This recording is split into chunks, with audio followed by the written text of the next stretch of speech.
యేసుప్రియ దేవుని నిర్ణయం చొప్పున పరిశుద్ధ వివాహ స్థితిలో కూడి ఉంటూ ఈ పురుషుని స్వీకరించవా? ఈయనకు లోబడి ప్రేమించి ఆదరించి ఘనపరిచి సుఖ దుఃఖములందు కాపాడి బ్రతుకు కాలమంతయు ఈయననే హత్తుకొని ఉందువా? వివాహం చేసుకోవటానికి ఈ స్త్రీని పురుషునికి ఇచ్చేవారు. అమ్మాయి తండ్రి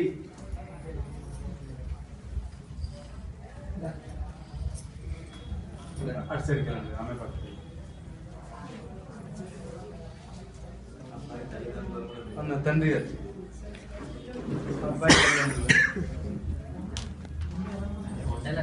ఎందుకు ఇచ్చింది?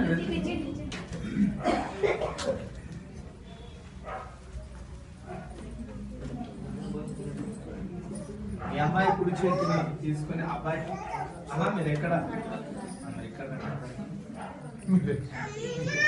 అమ్మాయి కుడి చేతిని పట్టుకొని అబ్బాయి కుడి చేతిలో పెట్టండి. నువ్వు పట్టుకోయా.